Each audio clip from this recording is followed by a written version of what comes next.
Good morning विद्यार्थियों। शिक्षण प्रशिक्षण महाविद्यालय के YouTube चैनल पर आप सभी का हार्दिक अभिनंदन, स्वागत।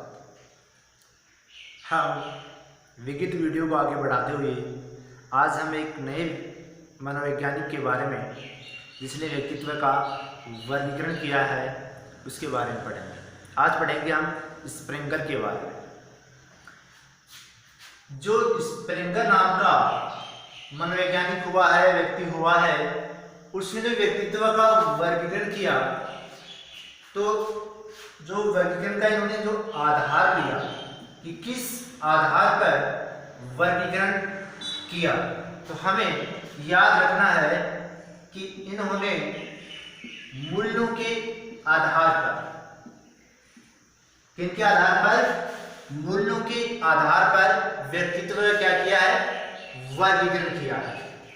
और इन्होंने जो वर्गीकरण किया है और उस वर्गीकरण के प्रकार की बात करें तो 6 प्रकार बताए।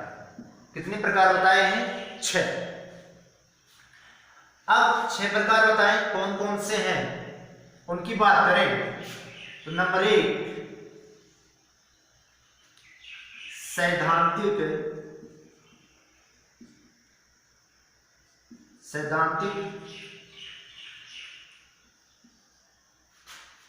व्यक्तित्व। दूसरा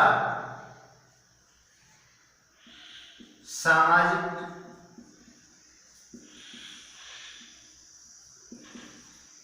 तीसरा धार्मिक। चौथा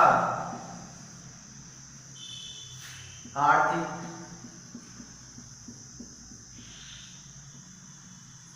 पांचवा राजनीतिक।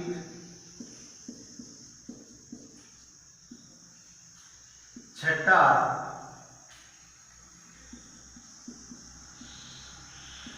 सांस्कृतिक मूल्य। छठा क्या होगा? सांस्कृतिक मूल्य, या इसको वैसे भी कह सकते हैं या कलात्मक मूल्य। अब देखिए, वैसे नाम से प्रतीत हो रहा है कि इनकी क्या क्या विशेषताएं हो सकती हैं या इनके अंतर्गत क्या क्या आ सकता है।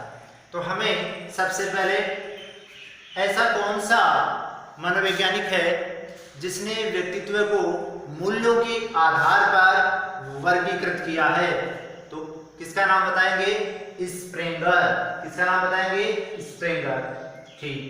उसके बाद में स्प्रेंगर ने व्यक्तित्व के कितने प्रकार बताए हैं या व्यक्तित्व का वर्गीकरण कितने भागों में किया है? 6। कितने भागों में? 6 भागों में किया। पहला सैद्धांतिक व्यक्तित्व, वह व्यक्ति जो अपने सिद्धांतों से कभी भी समझौता नहीं करते। ऐसे व्यक्ति जो सैद्धांतिक व्यक्ति होते हैं, इनकी विशेषता क्या होती है कि ये ज्ञान पिपासु होते हैं। क्या होते हैं? ज्ञान पिपासु होते हैं, मतलब ज्ञान को प्राप्त करने के लिए दिन रात मेहनत करते रहते हैं। इनको ज्ञान प्राप्त करने की भूख होती है, एक लालसा होती है, जिज्ञासा होती है। तो इस प्रकार का अगर व्यक्ति है तो उसे हम क्या कहेंगे कि ये व्यक्ति सैद्धांतिक व्यक्तित्व का धनी है। बात करें सामाजिक, जो व्यक्ति सामाजिक कार्यक्रमों में, सामाजिक परंपराओं में, सामाजिक मूल्यों में अधिक रुचि रखते हैं, वह व्यक्ति सामाजिक व्यक्तित्व के धनी होते हैं। जैसे समाज में सबसे ज्यादा सहयोग करना, एक दूसरे की सहायता करना, या समय समय पर समाज में आने वाली समस्याओं को उजागर करना, इस प्रकार का व्यक्ति कार्य करता है तो हम उसे कहेंगे सामाजिक व्यक्तित्व वाला व्यक्ति है। फिर बात करें धार्मिक, जो व्यक्ति धार्मिक कार्यों में अधिक रुचि लेते हैं। कैसे भी घर में कैसी भी विषम परिस्थिति हो, लेकिन वह अपने धार्मिक कार्यों में किसी प्रकार की कोई कटौती, किसी प्रकार की कमी नहीं कर सकता। तो ऐसे व्यक्ति जो धर्म में विश्वास रखते हैं, उपासना में विश्वास रखते हैं, ऐसे व्यक्तित्व वाले व्यक्ति को धार्मिक व्यक्तित्व वाला व्यक्ति कहा जाता है। फिर नंबर 4 की बात करें, आर्थिक। जो व्यक्ति केवल पैसों की बात करता है, कहीं पर भी जाए पैसा दिखाई देना चाहिए, किसी भी प्रकार से पैसा आना चाहिए, चाहे वह नैतिक हो चाहे अनैतिक, किसी भी तरीके से पैसा आना चाहिए। कहने का मतलब ये कि उसके व्यक्तित्व की एक ही विशेषता है, किसी न किसी प्रकार से पैसा प्राप्त करना। हो सकता है वो अपने नैतिक कार्यों से पैसा प्राप्त कर रहा हो, सही मार्ग से पैसा प्राप्त कर रहा हो। हम ये नहीं कह सकते कि वह अनैतिक तरीके से पैसा प्राप्त करता है, लेकिन उसका उद्देश्य क्या है? पैसा प्राप्त करना। इसका उदाहरण की बात करें तो जो व्यापारी होते हैं, व्यापारी हमेशा व्यापार की बात करेंगे, और व्यापार किसके लिए किया जाता है? पैसा कमाने के लिए क्या किया जाता है? घाटा खाने के लिए तो किया नहीं जाता।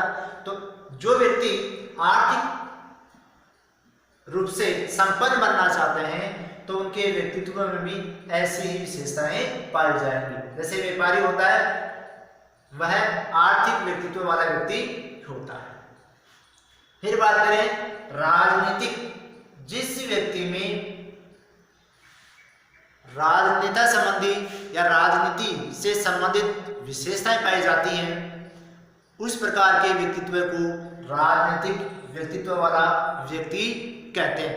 ऐसे व्यक्ति जहां पर भी राजनीतिक मंच होता है, राजनीतिक बैठकें होती हैं, राजनीतिक समूह वाले व्यक्ति होते हैं, राजनीतिक आंदोलन होते हैं, राजनीतिक वैचारिक प्रतिक्रियाएं देनी होती हैं, तो वहां पर अपनी संपूर्ण भागीदारी बड़ी जिज्ञासा के साथ देते हैं। तो हम ऐसे व्यक्तित्वों को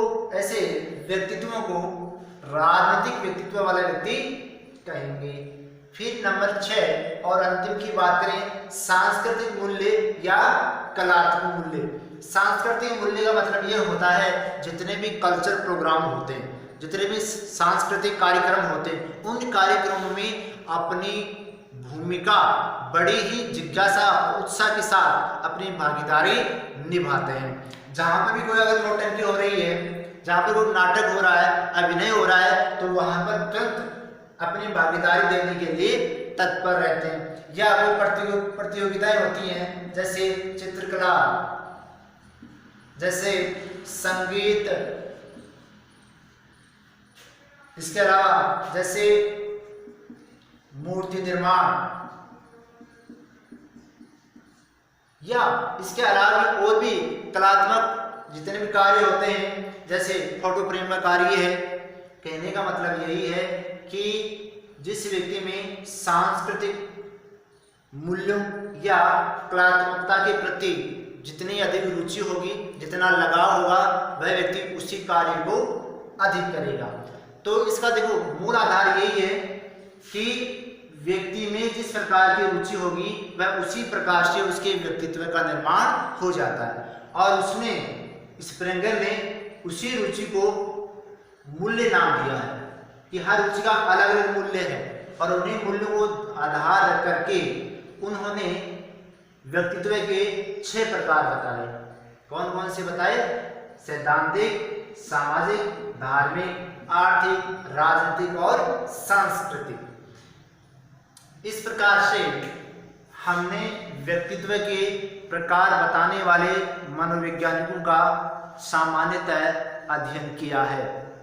अब हम किसी नए टॉपिक के साथ फिर आपके साथ रूबरू होंगे, एक नए टॉपिक, नए वीडियो के साथ, नई ऊर्जा के साथ। आज के लिए इतना ही। आपको फिर से बहुत बहुत धन्यवाद।